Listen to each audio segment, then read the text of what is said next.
ल अब हाम्रो माछा मार्ने टक्क सुरु भयो यहाँबाट है त।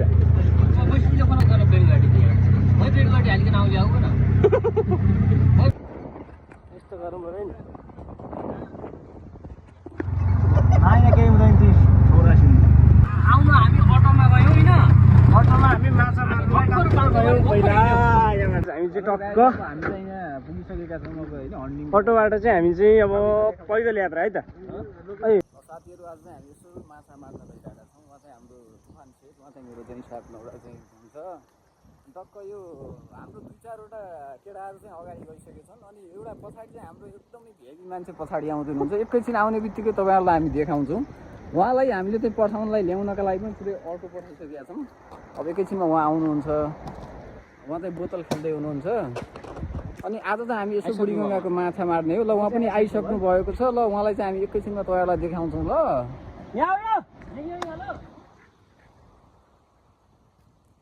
केटाहरू यसरी बोलाइरहेका छन्, यहाँ आइदिनुहोस् भनिरहेका छन्। ल उताबाट आइरहन् एकदमै। ल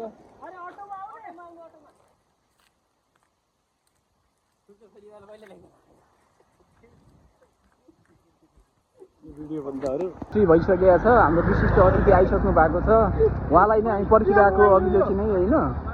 ल उहाँ पनि आउनु भएको छ। ल स्वागत छ है तपाईँलाई। यो हाम्रो माछाको पोइ आयो। ल उहाँलाई चाहिँ स्वागत छ। ल हजुरलाई स्वागत छ है हाम्रो यो माछा ब्लगमा। ल हेलो अर्सेट। ल उहाँलाई पनि बिदाई गरिसकेका छौँ हामीले। सुर्के थैली पनि छ हामीसँग चाहिँ। यो यसमा चाहिँ अब सानो सानो भुरा माछाहरू मात्र अट्छ।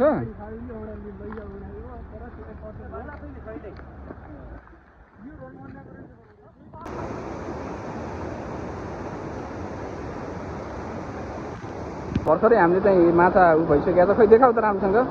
ल यत्रो माछा मर्या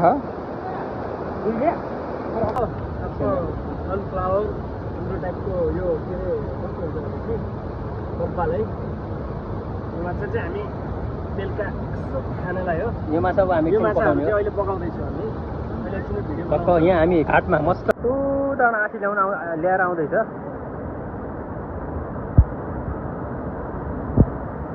मस्त तरिकाले घाट पनि यो चाहिँ अब माछा थोरै चाहिँ घर लाने माछाका यो माछा है। यो माछाका पोइ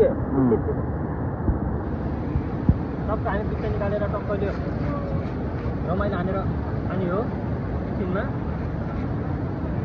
यसो माछाको आँडा बढी निस्किँदैछ। आँडा बढी पनि आयो।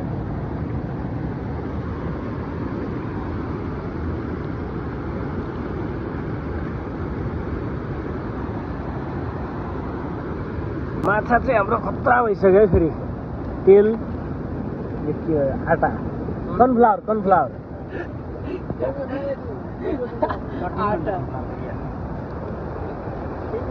यही भ्यू है हाम्रो दादा।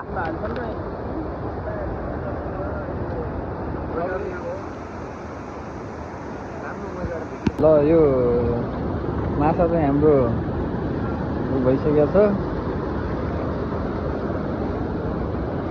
तुफान सेट चाहिँ माछा बनाउन हिँडिसक्यो।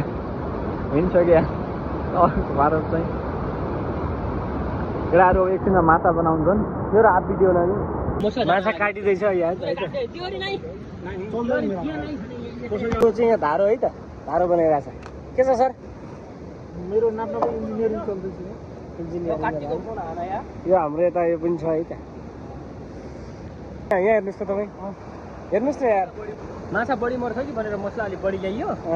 माछा कम गरेर तर पनि ठिकै छ। रमाइलो जाल आउँदैछ फेरि। जाल आउँदैछ फेरि। अब जालबाट मार्ने हो मसला। माछाको मसला माछा तपाईँ यहाँ हेर्न सक्नुहुन्छ। तल देखाउनुहोस्।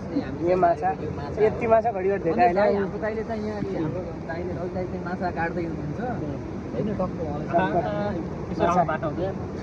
बास खतरा छ फेरि यसको। कालो न कालो छ तर आगो चाहिँ बनिसक्यो क्या हाम्रो। यो चाहिँ बब्बाल बन्यो है। धेरै हुन्छ यो यता पर अगाडि पर 2-3 किलो पानी भरिँदैछ है त। पानीको व्यवस्था नि खतरा भइसक्यो नि फेरि।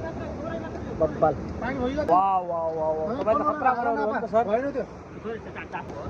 ओहो होइन न त पाइन्ट खोल्नु भएको छ न कट्टु खोल्नु भएको छ केही छ तपाईँको भनाइ के छ होइन खासमा चाहिँ म यसो इन्टरटेनमेन्ट गर्न आएको हो होइन माछाहरू कसरी मार्दा रहेछ भन्ने कुराहरू पनि मलाई थाहा थिएन माछा जालमा मार्दाखेरि तपाईँलाई कस्तो लाग्यो भन्नुहोस् त फेरि हाम्रो अर्को काँडे जाल पनि आइसकेको छ यता जालमा एकदम रमाइलो हुँदो रहेछ त्यो अलिकति गहिरो ठाउँहरूमा चाहिँ माछा नमर्दो रहेछ अलिअलि विचार गरेर जानु पर्दो रहेछ है प्लेन ठाउँ झन्डै म त डुबेरै मैले खतरा मारेँ नि माछा फेरि तपाईँले थाहा छैन थाहा छ नि ओ किन थाहा हुनु त्यो त मलाई सबै युनिभर्सल काका के छ तपाईँको भनाइ माछा मरेन अब के भन्नु पर्यो अब माछा मरेन यत्रो माछा पुरै मर्यो हजुर पुरै मर्यो धेरै ल मर्यो आगो पनि हाम्रो बलिसक्यो है त वा आगो बाल्ने मास्टर यो हो घर कहाँ बाबु तिम्रो साइलो साइलको के हो तिमी डन डन दान कि डन डन डन डिओजी डन हो नै नै अनि डिओएन र के हो तिम्रो ब्यागमा के छ यार छोड्दै छोडे नि तिमीले यार गाजा हो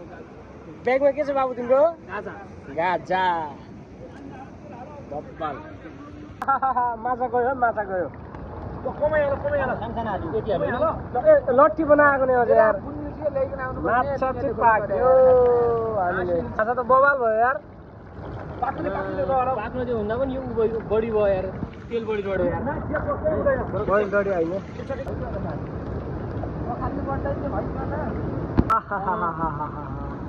यो चाहिँ बवाल हो नि है माछा साछा टक्क पोलेर खाएर यहाँ हाम्रो फेरि अझ पकाउनलाई रेडी हो है त फेरि माछा मर्ने बित्तिकै पकाउनु सुरु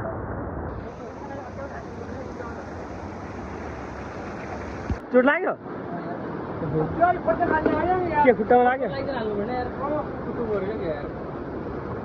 मैले पनि त्यो हालिहाल्नु त यस्तो भएको है ल आज भाइ जम्प गर हामी यता जानुपर्ने रहेछ अवस्था यो बाटो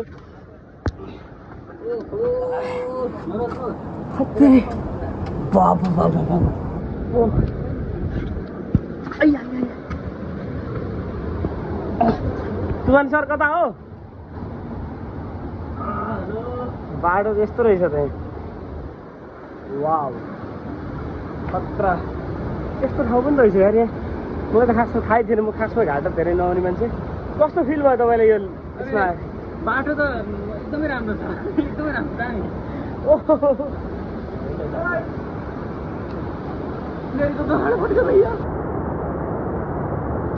कैसा लगा भाई कोहरा कोहरा था अंदर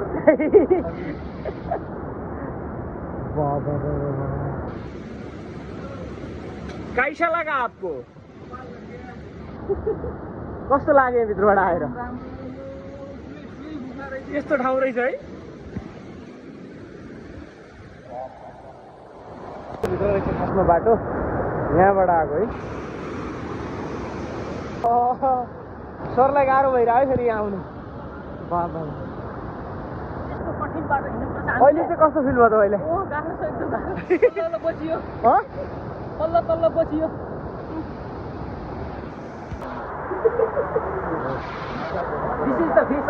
फाइनल्ली यति माछा मऱ्यो हाम्रो